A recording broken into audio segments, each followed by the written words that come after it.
Cuando hablamos de inteligencia, por lo general nos referimos a una persona con una gran memorización de conceptos y, por el contrario también, a personas con una gran facilidad para la resolución de problemas matemáticos, quedando otras habilidades como eso simplemente, habilidades, pasatiempos, características, pero no son catalogadas de inteligencia. Sin embargo, Gardner, profesor de la Universidad de Harvard, nos sorprende cuando nos habla de las inteligencias múltiples, esto es, múltiples habilidades o formas de expresar la inteligencia en el individuo. Tenemos la inteligencia lingüística, aquella que se encarga del mundo de las palabras, ya vamos a definir más adelante cada una de ellas. Tenemos la inteligencia musical, corporal sinestésica, intrapersonal, lógico-matemática, interpersonal, naturalista y espacial. Esta teoría fue descrita en 1983 por el profesor Gardner, donde nos dice que la inteligencia no es un conjunto unitario que agrupe diferentes capacidades, sino una red de conjuntos autónomos entrelazados entre sí.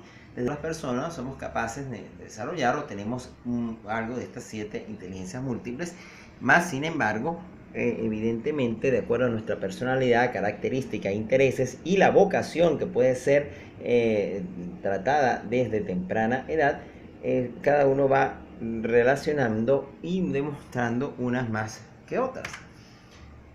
Tenemos aquí una lámina de animales. La gran pregunta, tenemos un león, tenemos un delfín o una abeja. ¿Podríamos pedirle a la abeja que el león o pedirle al que está haciendo el delfín o viceversa? La respuesta es no. ¿Por qué no? Bueno, simplemente porque cada uno tiene una diversa naturaleza y una diversa habilidad que le ha dado la misma. Y aquí tenemos individuos famosos.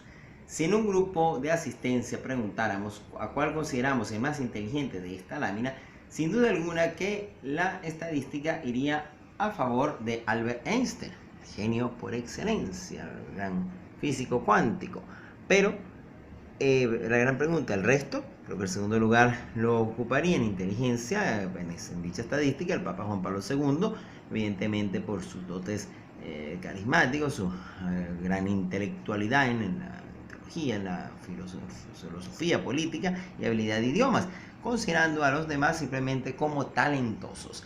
Pero la inteligencia múltiple nos sorprendería al decirnos que todos son iguales de inteligentes, igual de genios cada uno en su rama y representando un diverso tipo de inteligencia. Veamos esto un poco. Tenemos allí lo que son las inteligencias múltiples. Comenzamos con la inteligencia lingüística. Sería aquella capacidad de dominar el lenguaje, tanto verbal como escrito, y la comunicación oral, gestual, la forma de llegarles a otros a través de ese lenguaje. Escritores, periodistas, políticos son de alguna manera representantes de este tipo de inteligencia. Si nos vamos a la lámina anterior, que ubicaríamos fácilmente al Papa Juan Pablo II. La inteligencia intrapersonal es la facilidad para comprender los sentimientos y emociones, así como la toma de decisiones. Filósofos, psicólogos y personas que trabajan buscando más allá del significado son importantes en esta área de inteligencia intrapersonal. Tenemos la inteligencia lógica matemática, aquellos que son buenos, sin duda alguna, para lo que es la resolución de problemas matemáticos, físicos, químicos y todo lo que involucra el cálculo o el número. Los científicos, los informáticos, ingenieros son dados en esta área, por supuesto. El turno sería para Albert Einstein, de acuerdo al ejemplo que traemos de la lámina anterior. Tenemos la inteligencia interpersonal. Por lo normal son aquellas personas fáciles para captar la atención, para llegar a públicos, para hablarle a otras personas. Es común entre la gente que trabaja con grupos numerosos. Los políticos, por ejemplo, son muy dados en tener este tipo de inteligencia interpersonal, publicistas, los artistas. Tenemos la inteligencia musical. Por supuesto, como su nombre lo indica, la capacidad de desarrollar el ritmo, de entender los aspectos musicales, ejecución de instrumentos y el canto. El caso de Oscar de León, que se lo teníamos en la lámina anterior como ejemplo, es brillante este tipo de inteligencia, el sonero del mundo, cuando ni siquiera tiene estudios formales en la parte musical. Tenemos la inteligencia naturalista, que es el uso adecuado de la naturaleza, el conocer la biodiversidad, conocer las estaciones del tiempo, el uso de las plantas y sobre todo tener en cuenta el aspecto ecológico. Los botánicos, vegetarianos, los zoólogos y geógrafos son expertos en el área naturalista.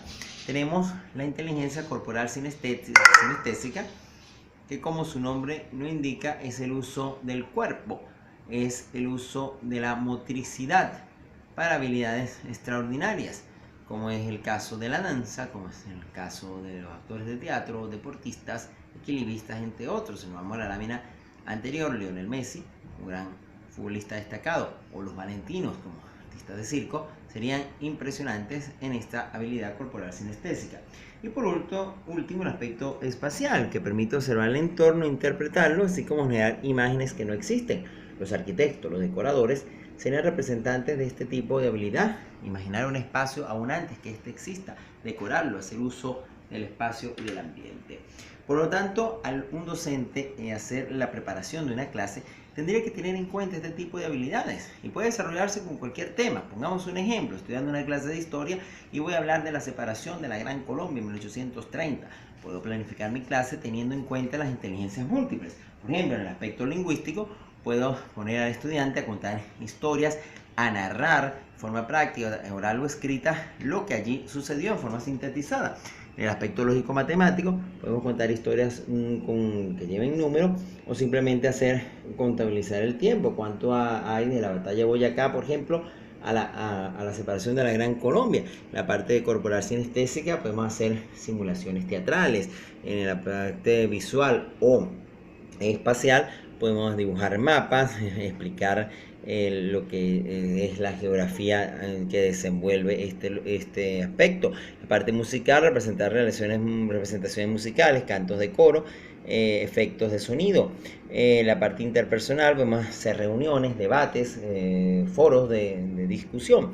En la parte interpersonal podemos escribir cualidades, establecer objetivos, explicar el significado, el impacto, analizar el impacto que tuvo la separación de la Gran Colombia en la historia de los pueblos de América.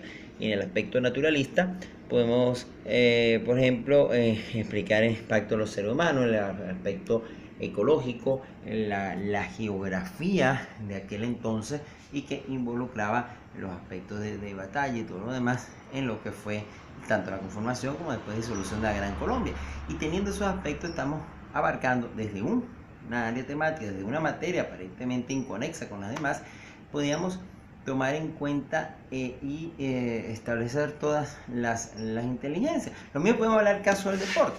El profesor de deporte tiene a aquellos estudiantes, por ejemplo, muy aventajados porque son deportistas, saben saltar, saben correr, pero tiene aquel estudiante que de repente no lo es tanto porque no tiene la capacidad física.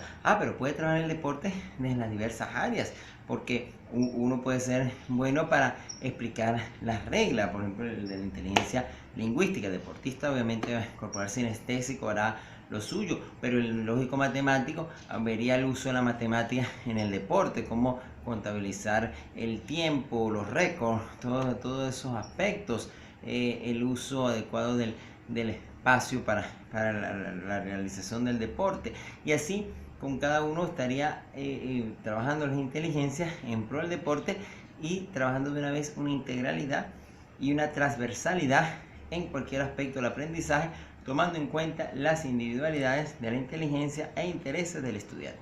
Gracias.